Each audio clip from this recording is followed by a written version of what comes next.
Ladies and gentlemen, it means waking up in the middle of the night with a quiet storm inside you and deciding not to run from it. It means being the only one in the room who knows the weight you're carrying and still showing up, standing tall, breathing through the ache. It's the silent decision, over and over again, to not give up on yourself even when no one is watching, cheering, or validating your effort. People often think strength looks like loud resilience, power suits, sharp comebacks, smiles that never crack. But real strength, the kind that lasts, is softer. It's forged in the quiet moments. It's found in the woman who's had her heart broken, her confidence shattered, maybe even her entire life dismantled, but who still chooses to begin again. Alone, not because she wants to necessarily, but because she knows that no one else can do the rebuilding for her. To rebuild yourself alone is to walk into the unknown without a map, trusting that you'll figure it out one shaky step at a time. It's deciding to stop waiting for someone to come rescue you. It's looking in the mirror after crying so hard your eyes are swollen and saying, "We're still here, let's keep going." That's not weakness. That's courage. That's choosing to believe in yourself when there's no proof things will get better yet. But you believe they can asterisk. Bravery doesn't always come with trumpets. Sometimes it looks like getting out of bed when the weight of grief is still in your chest. It's brushing your hair even though you're too tired to care. It's paying your bills, applying for jobs, or going back to therapy when all you want to do is disappear.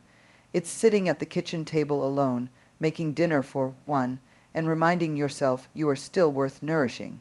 People don't see these moments. They don't clap for them. There are no medals for surviving things that almost broke you. But you know you were there. You know what it took to keep breathing. You know how hard it was to choose healing when numbing would have been easier. You know how lonely it can be when everyone around you assumes you're okay because you're strong. And maybe that's the most misunderstood part. Strength isn't about always being okay. It's about choosing to stay tender in a world that asks you to harden. It's about letting yourself fall apart and giving yourself permission to rest, and then rising again. Not because you have to prove something, but because you deserve a life that feels whole, even if you have to build it from the rubble. Rebuilding alone teaches you who you are beneath the roles, the relationships, the expectations. You learn to hold your own hand. You learn to self-soothe. You become your own anchor in a storm that used to toss you around. And the woman who walks out of that storm, she knows herself in a way most people never will. She has had to face the darkest parts of her story and stay. She has had to walk away from people she loved, not because she stopped loving them, but because she finally started loving herself. She has had to make peace with a version of her life that didn't go according to plan and decide to create a new plan with the pieces that were left. That's not brokenness, that's reinvention, that's rebirth. And maybe the bravest thing of all, she doesn't rush it. She doesn't patch it up with quick fixes or try to pretend she's already healed. She moves slow, she listens, she feels. She learns to be okay with the in-between, the not quite. They're not quite who she was phase. She holds space for her own transformation. The world doesn't always know what to do with a woman who's no longer willing to perform her pain or shrink her strength. But she doesn't need the world's permission anymore. She's building something real, from the inside out, quietly, fiercely, fully. So if you're that woman, if you're doing the hard, holy work of rebuilding your life alone, know this: you are not broken, you are brave. Not because you have all the answers, not because you never fall apart, but because you keep choosing yourself, because you're not waiting to be rescued, because you're becoming the hero of your own story. And that is the kind of strength the world needs more of. Healing begins with the willingness to feel. This is a truth that many of us struggle to accept because feeling, really feeling, can be uncomfortable, messy, and downright painful. Yet, it is only when we open ourselves fully to our emotions, without running, hiding, or numbing, that true healing can start. Healing is not about pretending everything is fine or forcing ourselves to be strong by ignoring what hurts. Healing demands courage, the courage to face the raw, unfiltered parts of ourselves that we often try to avoid. When a woman chooses to rebuild herself alone, she inevitably comes face to face with a flood of feelings she might have spent years suppressing. There's grief for what was lost, anger at the unfairness of life, shame that whispers lies about her worth, and fear about the uncertainty of what's next. All of these feelings are heavy, yes, but they are also gifts. They are signals that something deep inside is trying to be acknowledged, understood, and released. To heal, she must first allow herself to feel these emotions, not just on the surface, but in the deepest parts of her being. This means sitting with the pain without immediately trying to fix it, soothe it, or push it away. It means resisting the urge to distract herself with busyness, addictions, or the need to please others. She learns that healing isn't a sprint or a checklist. It's a process of opening her heart to the discomfort and trusting that it will lead to growth. Feeling is not a weakness. It is an act of profound strength. It takes immense bravery to say, "I'm hurting," and mean it. It takes humility to admit that you don't have all the answers and that some days will be harder than others. But it's in these moments of vulnerability that the healing begins. When she honors her feelings, she validates her own experience and gives herself permission to be human. As she allows herself to truly feel, something remarkable happens. The emotions that once felt overwhelming start to lose their power to control her. Instead of being buried or ignored, they become a source of wisdom. They teach her about her needs, her boundaries, and her values. They show her where she has been wounded and where she still has strength she didn't know existed. Healing through feeling also means embracing the complexity of emotions. It's not about finding neat, tidy answers or fixing everything right away. Sometimes healing means crying without knowing why, feeling angry even when it seems irrational, or sitting in silence with an ache that doesn't have words. These moments can feel isolating, but they are essential. They are the cracks where light begins to seep in. The woman who rebuilds herself alone learns to become her own witness, someone who holds space for her feelings without judgment. She becomes a compassionate observer of her inner world. Instead of shaming herself for feeling too much or not enough, she learns to listen with kindness.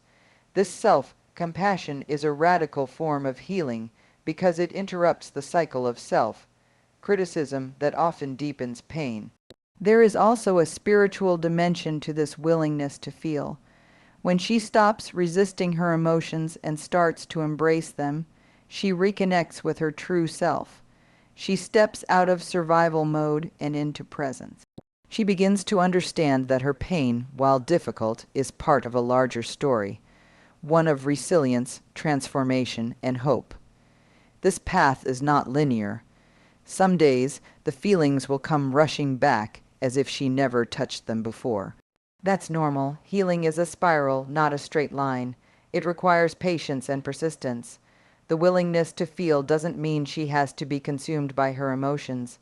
It means she chooses to acknowledge them, learn from them, and let them pass through her. And there's beauty in this process. When she leans into her feelings instead of pushing them away, she uncovers a depth of strength that no one else can take away. She finds that she is more than her pain. She discovers that vulnerability is not a crack in her armor, but the place where light and love enter. She realizes that healing is an act of radical self-love, a way of reclaiming her power and rewriting her story on her own terms. In this willingness to feel, she breaks free from the false narrative that strength means stoicism or perfection. She understands that to be truly strong is to be fully human, with all the messiness and beauty that entails. And in that humanity, she finds connection, not only with herself, but with others who have walked similar paths. So if you are on this journey of rebuilding yourself alone, know that healing starts with permission, to feel everything that's inside you. Give yourself that permission today. Allow your tears to fall, your anger to roar, your fears to surface. Sit with your pain without shame or hurry. Because it is in this willingness to feel, no matter how hard, that you will find the foundation for lasting healing and the courage to build a new, authentic life. Boundaries are built not to shut out the world, but to protect the self. This is a vital truth, especially for the woman who is rebuilding herself alone. When she starts to reclaim her life, she learns that setting boundaries is not about pushing people away out of fear or anger. It's not about creating walls to isolate herself or to punish others for past hurts. Instead, boundaries are acts of self-respect, tools of survival, and expressions of deep care for her own well-being. To understand boundaries is to recognize that every person has a limited capacity for what they can give, handle, and tolerate. When those limits are ignored or violated repeatedly, it can leave a woman feeling depleted, invisible, or unsafe. Boundaries are the lines she draws to say, "This is where I end and you begin." They help her define what is acceptable and what is not, both in relationships and within herself. Building boundaries can feel uncomfortable at first. It often means confronting uncomfortable truths and having difficult conversations. It may mean saying no when she's used to saying yes, to keep the peace or gain approval. It may mean walking away from people who have been toxic, even if those people are family or longtime friends. These choices aren't easy, but they are necessary for her healing and growth. The woman who is rebuilding herself understands that boundaries are a form of self-preservation. They are the invisible fences around her emotional, mental, and physical space that protect her from further harm. Without them, she risks falling back into old patterns of codependency, neglect, or abuse. Boundaries give her a sense of safety, an essential foundation from which she can rebuild her confidence and sense of identity. It's important to recognize that boundaries are not about punishment or revenge. They are not meant to hurt others or keep them at a distance out of spite. Instead, boundaries come from a place of clarity and compassion. She sets them because she values herself enough to say no to what doesn't serve her, and yes to what nurtures her growth. This is a powerful act of reclaiming agency in a world that may have tried to diminish her voice. Learning to build boundaries also means learning to listen to her own needs and feelings. It means becoming attuned to what drains her energy and what fills her up. Often, the woman rebuilding herself alone has spent years ignoring or minimizing her own needs in order to survive or please others. Setting boundaries is the radical reversal of that pattern. It is her saying, "I matter, my well-being matters." This process requires courage and practice. It might mean having to explain her limits repeatedly or feeling guilty for putting herself first. But the more she practices, the stronger she becomes. She discovers that healthy boundaries actually improve her relationships because they create space for honesty and respect. When she's clear about what she will and won't tolerate, others learn how to treat her better, or she learns who is not worth keeping close. Boundaries are also a way of honoring her own pace. Rebuilding a life alone is not about rushing or forcing healing. It's about moving forward with intention. She learns to say no to commitments that overwhelm her and yes to moments of rest and self-care. She becomes protective of her time and energy, recognizing these as precious resources that must be guarded fiercely. Another crucial aspect is recognizing that boundaries can be flexible. They're not rigid walls, but living guidelines that evolve as she grows. What felt necessary to protect herself yesterday might change as she gains more confidence or encounters different situations. This flexibility is part of her strength. It shows she's learning, adapting, and staying true to herself rather than a fixed idea of what she should be. Boundaries also teach her about forgiveness and letting go.